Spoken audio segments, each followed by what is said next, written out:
So 7 years ago, I made a decision, which on paper at the time probably would have been super stupid, or was super stupid, but in hindsight took me where I am today. I had about 1,000 euros left in my bank account. I just came back from a work and travel in Australia. The typical what you do when you're in Germany. You head out into Australia, do a gap year for a year, and then come back and do your studies. And that was my plan initially.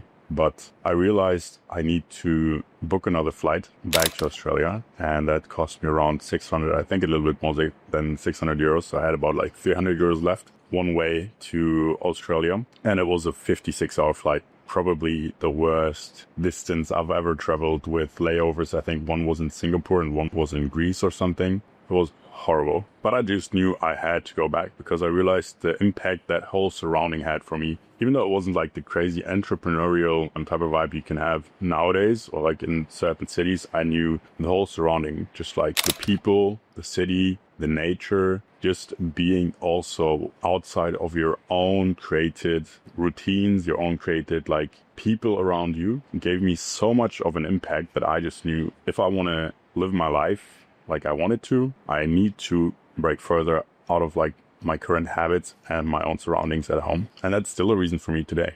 Like that's also why I come back to Cape Town pretty much every year, because it checks so many boxes for me that actually create the surrounding where I can also see myself live in and also like see a life I want to live. Because I think it's so easy to be caught up in your current surrounding and your comfortable life while you know deep down there could be like a different option out there, and it's just like the easiest way to do one action, just go somewhere else, like the one big action, and then you will adapt if you're open for it, if you set your mind to it, and if you ask the right questions and look for the right people. That one action alone, going somewhere else, can change a lot for you. And obviously for some people, it is not just that simple one-step action. It is a little bit more actions, but it's always starting with the one big action and everything else can follow. You just need to take the big action that scares you the most and commit to it also in your head to actually make it happen. But to figure out what your dream life is actually not always super easy.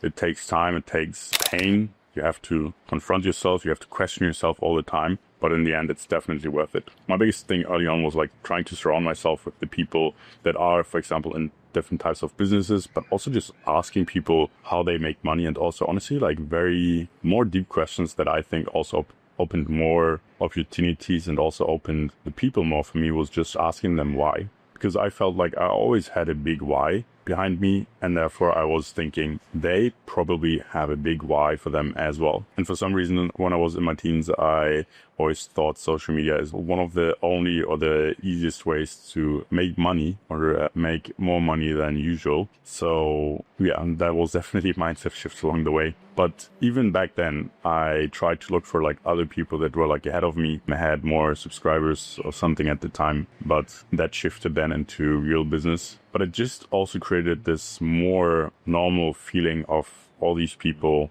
entrepreneurs or creators or whatever, that they are not special and everyone starts somewhere and everyone has struggles. And sometimes, honestly, it's just a mix of consistency and luck. And that's, I would say, the most reoccurring pattern that I have realized when I started out. But since we only have this one dream life or this one life where we're going to, I think it's super important, or was always super important for me to really understand and really stick to the values that I think are right and the ones that I hold inside me. Because it's super easy when you talk to other people in the entrepreneurial space or whatever space that they have different intentions, which is definitely fine. But I think you really need to make sure that you surround yourself long term with the right people. And especially if someone has something you aspire to have, like for example money, but they have the wrong character traits and I think you can't really identify with them, or they don't feel like they are your values, and don't always believe that's a necessary factor to be like that or to behave in that way to get where you want to be. And other than these outside factors, you have like inside factors, I call them. Outside factors are also birds, but an inside factor for me was a big one,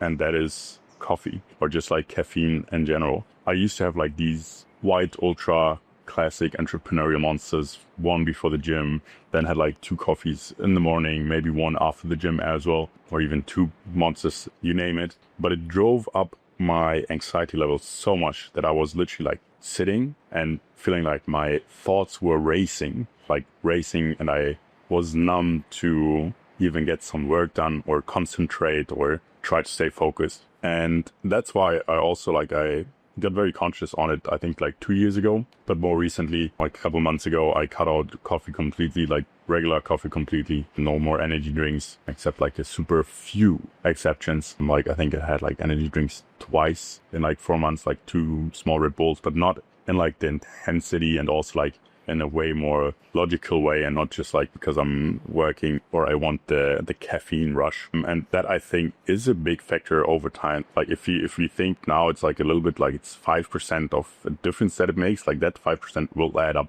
over time, where you then obviously see results faster or even get to a place faster where you feel better. And honestly, it might not be coffee for you. I know a bunch of people that have zero problem with caffeine, with, even smoking while working or whatever. That's just something I found out for me. Another thing that I can recommend checking into is actually listening to music. I used to listen to these super high BPM Tomorrowland mixes, 1.5 hours when I was younger, and then I kept listening to that when I was working. And for some work it does work. For some tasks I would say it does work, but for other tasks I think it's a bit difficult, or at least for me, where I just need way more calming or way more monotone music. I need some music or some noise in the back, but just try out what works for you. I'll leave a couple links down below. Try to see if that is a thing for you, but also understand that there might be other factors that are literally influencing how you work, and how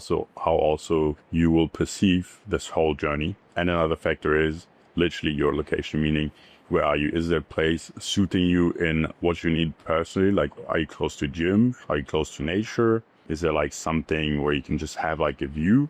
What do you need or ideally want to have to calm yourself down, or just stay more focused and feel better in general? And just understanding and trying to look for what you like. Obviously, it's a bit of you need to figure out, test something or see how it works for you to know if you like it actually or not. It's not super easy, and sometimes, as I said, it does make more sense to reduce costs for a while and then do that later on. Just saying, it does make a big difference for me in general, how quickly I can switch also between working on something intensely and then being out in nature super quickly. Just makes it possible for me to, I would say, work longer hours, work more intensely, and get more done, and also just honestly live a good life. And that's also why when I came back from my second gap year in Australia, I was I need to move out ASAP, and I was making 500 euros in the apprenticeship. I had to work another waiting job on the weekend, making a couple $100 as well. And just my rent, I think, was taking off 500 euros at the time. So I was literally trying to work for what I could live off. And that obviously wasn't easy, but the trade-off for me was just I knew me getting out of home, or going to the next bigger city, which is Hamburg, or was Hamburg at the time,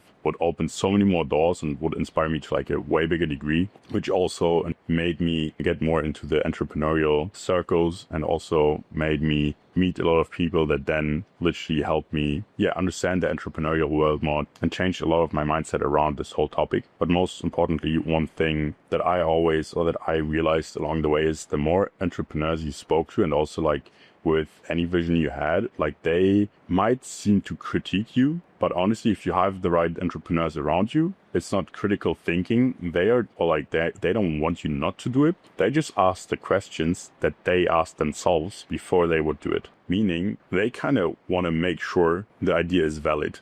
And that honestly can feel like an argument, or can feel like they are pushing against you. But most of them are actually just asking the right questions, and being if you see what they're doing, it provides immense value. Also, in just you making sure the idea you have and the path you're on is the right way. But honestly, I'm not here to tell you need to change your life in every way. I think the message here is just to make sure you're aware of what's happening around you, and that it does influence you no matter what.